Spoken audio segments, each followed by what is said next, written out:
Жогорку кеңештин төрагасы Чыныбай Турсунбеков парламенттин 6-чы чакырылышынын 2-чи сессиясында жалпы 186 мыйзам долбоору кабыл алынгандыгын билдирди. Спикердин айтымында 21 мыйзам четке калган, ошондой эле депутаттар 757 токтом долбоорун кабыл алган экен.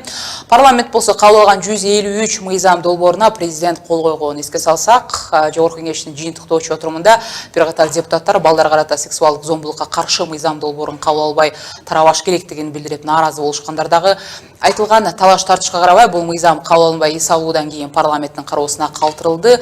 Маанилүү социалдык мыйзамдардын өтпөй калышкана бул эле эмес. Активисттер мыйзам чыгаруу орган саясий чечимдерге басым жасап, социалдык өңүттөгү маселелерди унутта калып жаткандыгын айтып нааразы да болушууда. Бышып жетилип, бирок ишке ашуусу кечиктирилип жаткан мыйзам долбоорлордун тагдыры жана алардын турмушка ашуусундагы кыйынчылыктар жана тегеле парламент ишинин оош кыйыштары тууралуу маегибизди парламенттеги Кыргызстан фракциясынын депутаты Айт Мамат Назаровду чакырган болчубуз. Айт Мамат мырза, куш келипсиз биздин студияга. Менин биринчи эле суроом, биз айтып жатабыз, ошол ишиңиздерди жыйынтыктап эс алууга тарап жатасыздар. Ар бир кесип багы жасаган иштерине сар эсеп салат эмеспи? Сиз депутат катары ушул парламенттин бул жылкы багы жумушуна кандай баа берет элеңиз? 2-чи сессиянын ишине негизи өзүңүз купулуңуз толдубу? Рахмат. Биринчиден ушул студияга чакырып, маек курууга чакырганыңыздар үчүн чоң рахмат. Албетте биз каникулга чыгып атканда бир жылдык иштеген ишибиздин жыйынтыгын чыгардык. Негизинен менин оюм боюнча парламент мындай жемиштүү эле иштеди деп айта алам. Бир топ мыйзам долбоорлорун кабыл алдык. Анын ичинде мамлекеттин тагдырын чечкен орчундуулары бар. Атап айтсам, конституцияга өлкөнүн негизги мыйзамы болгон конституцияга өзгөртүүлөрдү кабыл алдык. Аны жалпы элдик шайлоо менен бекитип, мына бүгүнкү күндө жаңы конституция менен жашап жатабыз. Андан сырткары төрага кечээ жыйынтыктаганда айтты 186 мыйзам долбоорун парламент кабыл алды деп. Ооба. Мен комитеттин төрагасы катары биздин комитет аркылуу ошо 186 мыйзам долбоордун 50 мыйзам долбоору биздин ошол агрардык саясат, суу ресурстары жана экология жана регионалдык өнүктүрүү комитетинен өттү. Биз кабыл алган комитет тарабынан жактырылган мыйзам долбоорлордун болгон 3-өөнө гана вето коюп кайра артка келди. Калгандардын баардыгына президент тарабынан кол коюлду. Жана бүгүнкү күндө иштеп жатат. Алардын орчундууларынан токтоло турган болсом, мына ошол конституция өзгөртүү болду. Андан кийин быйылкы жылы биздин октябрь айында шайлоо болгон турат. Ошо шайлоо мыйзамдарына дагы бир топ өзгөртүүлөрдү, толуктоолорду киргиздик. Андан сырткары биз мына 2015 жылдан баштап ЕС мамлекеттерине мүчө катары киргенбиз. 5-чи чакырылыштагы депутаттар толук кабыл албай калган, жетишпей калган мыйзамдарды биз ушул чакырылышта толуктап кабыл алып бердик. Айтмамат мырза, сиз жогоруда айтып өттүңүз, биздин комитетке деп агрардык саясат боюнча комитетте. Сиз өткөн мыйзамдарды балким эске салып өтпөйлүкпү? Кайсы мыйзамдарды ишке ашыра алдыңыздар? Эми агрардык комитеттен биринчи мындай бир орчундууларын айта турган болсом, бул ошол мыйзамсыз, кечээ эле жактырылды, мыйзамсыз салынып кеткен үйлөрдү мыйзамдаштыруу боюнча, ошо жерлерди трансформациялоо боюнча мыйзам кабыл алдык. Мында 42 миңге жакын жаңы курулган үйлөрдүн тагдыры ушул мыйзам менен чечилди. Мен ойлойм, бул ошол каникулга чыгаардын алдында биздин мындай бир граждандарга чоң жетишкен мындай бир жакшылык болду деп эсептейм. Андан сырткары биз ветеринария жөнүндө мыйзам кабыл алдык. Андан сырткары экология боюнча, суу кодекси боюнча, жер кодекси боюнча бир топ өзгөртүү, толуктоо мыйзамдарын кабыл алдык. Айтмамат мырза, биз билгенден сиз ушул 6-чы чакырылыштагы жаңыдан келген депутаттардын катарын толуктайсыз. Негизи парламентте иштөө сиз ойлогондой бекен? Негизи иш учурунда кандай көйгөйлөргө ошол эле жана мыйзам долбоорун иштеп чыгып, жанагы сиздин кесиптештериңизге сунуштоо маалында кандай бир мүчүрүштүктөр менен дал келдиңиз? Парламентте мен парламентке келгенге чейин мындай бир сыртынан караганда мага башкача көрүнчү. Баягы мыйзамдарды 3 окууда, эмне үчүн 3 окууда карайт, эмне үчүн кайра карай беришет, кайра добуш бере беришет деп мындай бир башкача көз карашта элем да. Азыр келгенден кийин ошо парламенттин ишине аралашып мыйзам кабыл алуу процессине катышканда мен көзүм жетти, бул эң туура практика экен. Биринчи окууда бул мыйзамдын негизги багыты, концепциясы бекитип коюп, ал эми экинчисинде болгон өзгөртүүлөрдүн бардыгын, толуктоолордун бардыгын ошол депутаттар тарабынан, мыйзам демилгечилер тарабынан мыйзамга бир тактык киргизсе болот экен. Ал эми үчүнчүсүндө болсо мыйзамды дагы бир сере карап чыгып, толуктап каталарын, айрыкча грамматикалык каталарын, стилистикалык каталарын, лингвистикалык каталарын бир сере карап туруп, анан мындай бир сапаттуу мыйзам кабыл алганга жакшы экен да. Ошон үчүн мен ушул 3 окууда кабыл алынган мына мен мындай толук кошулам, себеби мындай бир сапаттуу мыйзам кабыл алынып, ошонун мындан ары иштеп кетишине мындай бир жакшы өбөлгө экен да бул. Бирок негизи баягы пикирлерди деле угуп жүрсөңүз керек.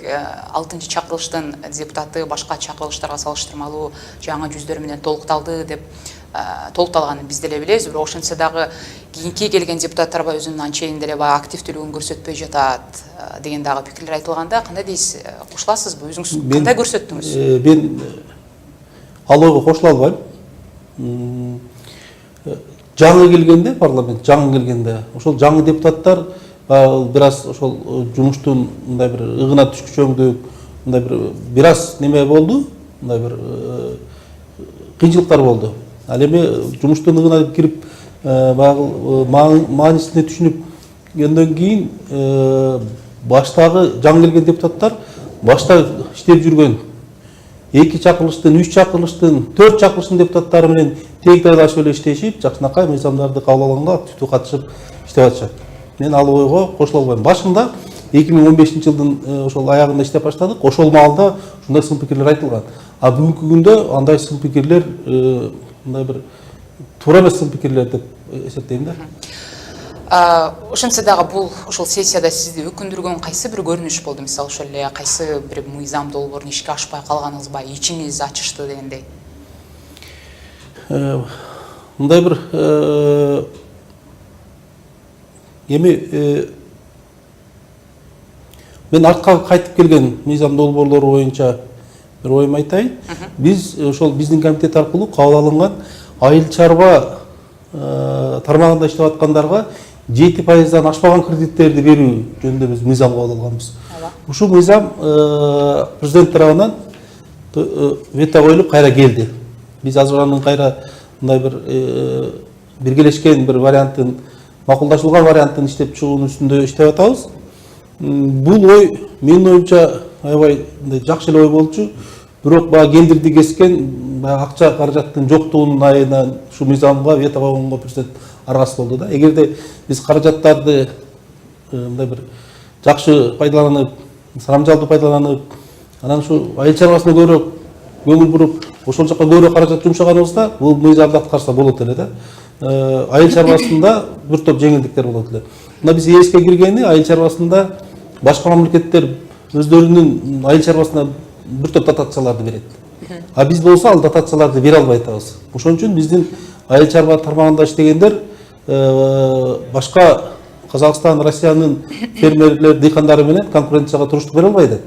Ал рынокко кире албай атабыз. Ошон үчүн жок дегенде ушу кредиттен болсо дагы жеңилдетилген кредиттерди берели, пайызы төмөн болгон, анан суммасын көтөрөлү деген ойдо болгонбуз. Бирок суммасын быйылкы жылы жакшы эле көтөрүлдү, 7 миллиард сомго чейин көтөрүлдү. Ал эми пайызы азыр 10%-ын тегеретесинде болуп атат. Буну 7%-дан түшүрсөк, бир топ эле ошо дыйкандар үчүн пайдалуу болот эле. Эми кандай бул күздө кайрадан бул маселе көтөрүлөбү дегендей? Эми бул кайрадан бул маселени өкмөт менен кайра тактап чыга турган болдук. Ошол каражат маселесин чечкиле деп президент кайра вето коюп туруп, эми өкмөт менен ошо кошумча каражаттын булактарын издегенге туура келет да. Мен ойлойт элем, ал каражат булактары бир эле ички булактарды издебестен, сырткы да булактарды издесек болот. Мына Кыргыз орус фонду түзүлдү. Ал жерден каражаттарды алып ушул тармакка берсек болот. Андан сырткары мына Польша менен 40 миллион еврого кол коюлуп, бүгүнкү күндө ошол кредитти 0,75% менен кол коюлган. Ошол кредитти Кыргызстан ала албай атат. То есть ошону мындай бир аягына жетип, документациясы мындай бүтүп фермерлерге жетпей атат да. Мына ошондорду аягына чыгарсак, ошо 7%дан бергенге болот. Жет эмес, быйыл өкмөт даже 6%га чейин түшүрдү. Кайра иштетүү тармагын деп 6%га түшүрдү. Менин оюмча ушул 7%га жалпы эле айыл чарба тармагын түшүргөнгө мүмкүнчүлүктөр бар. Биздин мамлекетибиздин резервтери бар деп эсептейм. Айтмамат мырза, дагы бир суроо. Биз билебиз, азыр коомчулукта дайым талкуудан түшпөй келе жаткан бир саналуу бир маселелер бар. Мен алардын айрымдарын санап өтөйүн. Мисалы ошол эле балдарга зордук, зомбулук жасоо аракеттеринен күнөөлөнгөн адамдар жазасын албай жатат деп көбүнчөсү укук коргоочулар дайым коңгуроо кагып келишет. Мындан башка ошол эле жанагы судьялардын макамы же болбосо алардын телефондук сүйлөшүүлөрүн тыңшоо туурасында, ошол эле мындан тышкары абактарда кыйноолордо милиция кызматкерлери тарабынан көбүрөөк жасалат экен, ошол эле кезде алар дагы жазасын албай жатат деген дагы багыл нааразычылыктар айтылып келет да. Парламент бул боюнча ошол тиешелүү өзгөртүүлөрдү мыйзам долбооруна карата улам созултуруп жаткандай, сиз депутат катары кандай пикирди карманат элеңиз? Бул сиздин өзүңүздүн позицияңыз бул маселе боюнча?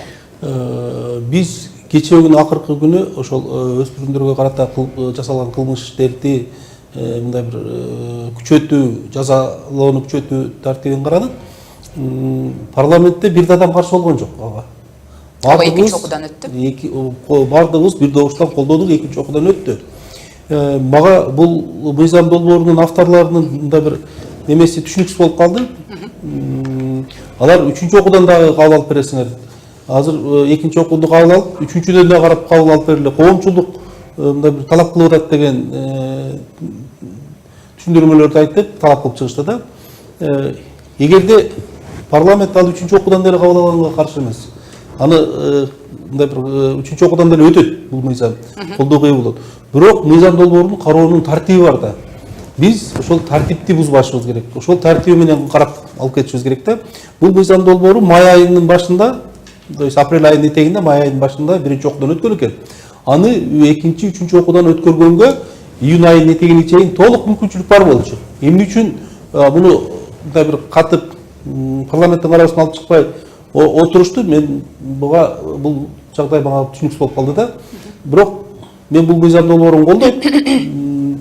Бирок баягы парламенттин иштөө регламентин бузбастан мыйзамды сактап, бул мыйзамды кабыл алып беришибиз керек. Келечекте бул мыйзам иштеш керек. Айтмамат мырза, дагы бир суроо. Негизи биз билебиз, эс алууга чыгып жаткан депутаттар кайсы бир убагын шайлоочулар менен баарлашуулар менен жолугушу керектигинде сиздин планыңыз кандай албадагы эс алуу айларында? Албетте, эми эс алуу боюнча айта турган болсом, мен эс алуу кайсы маселелерди көтөргөн жатасыз эгерде шайлоочулар менен жолугушканга турсаңыз? Шайлоочулар менен жолугушуу албетте менин биринчи иш планымда, биринчи кезекте ошо шайлоочулар менен барып жолугушуу өткөрөм. Менин шайлоочуларым бул Жалал Абад шаары, Жалал Абад областы, Сузак районунун шайлоочулары. Мен ошолор менен жолугушууларды өткөрөм. Алардын мындай бир көйгөйлүү маселелерин ошол жактан иликтеп, жүзүндө келгенде ал маселелерди сөз көтөрүп, ошону чечкенге аракет кылам. Бул июль-август айында мен ушул жумуштарды пландап аттам. Ал эми эс алууну болсо эч жакка барбайм, Кыргызстанда эле болом. Ошол жолугушуу менен айкалыштырам деген ойдо турам. Айтмамат мырза, мен дагы бир суроону унутуп бараттырмын. Негизи имиштерге эле шилтеме берип айтайын. Негизи жогорку кеңештин өзүндө кайсы бир мыйзам долбоорун депутат сунуштаган учурда аны өткөрбөй да өзүнчө багыл саясатка айланып, өзүнчө соодалашуу болот деген дагы пикирлер айтылганда, сиз мындай менен дал келиштиңизби? Деги эле ошол парламент дубалындагы бул боюнча көрүнүшкө катары сиздин пикириңиз кандай? Эми соодалашуу дегенди мындай бир туура кабыл алсак да, эми баягы акчалай соодалашуу десе эле биздин жарандар акчалай соодалашууну түшүнүшөт да. Ал жерде эч кандай акчалай соодалашуу жок. Баягы саясий соодалашуу болуп калган учурлар бар. Себеби бизде 6 фракция, 6 партиянын өкүлдөрү ошол жогорку кеңеште отурат. Албетте ар бир партия өзүнүн кызыкчылыктарын өткөргөнгө өзүнүн ошол шайлоочулардын алдында берген убадаларын аткарганга аракет кылат. Ал эми ошол өткөрүү учурунда башка партиялар менен мындай бир саясий соодалашууга барганга туура келген учурлар болуп калат да. Мисалы үчүн биз 2015 жылы ушу шайлоонун алдында жалпы элге чыкканда ушу жаңы ар бир төрөлгөн балага 50 000 сомдон сүйүнчү акчасын чечебиз деп убада бергенбиз да. Каражаттын тартыштыгына байланыштуу бул маселени биз толук чече албадык, бирок жарым жартылай мындай бир башталышын чечип койдук десек болот. Кудай буюрса 2018 жылдан баштап ар бир төрөлгөн балага 4 000 сомдон сүйүнчүк бул. Анан эч кандай баягы документ толтуруп, убароо болуп, доходторун эсептебестен эле 3 жашка чейин ар бир балага 700 сомдон пособие эсептелине турган болду. Ал эми 3 жаштан кийин ар бир 3-чү балага 16 жашка чейин пособие бериле турган болду. Бул мындай бир чоң жетишкендик деп эсептейм. Бул мыйзам долбоорун кабыл алып атканда, мисалы үчүн биз ошо СДПК партиясы менен биргеликте алып чыкканга туура келдик. Себеби биз өзүбүз көтөргөн инициативаны парламенттен өткөрө алган жокпуз. Рахмат маегиңизге. Айтмамат мырза, парламент ишинин ишмердүүлүгү ошол эле депутаттар туурасында парламенттеги Кыргызстан фракциясынын өкүлү депутат Айтмамат Назаров менен 11 каналында маектештик. Сиздин ишиңизге ийгилик каалайбыз.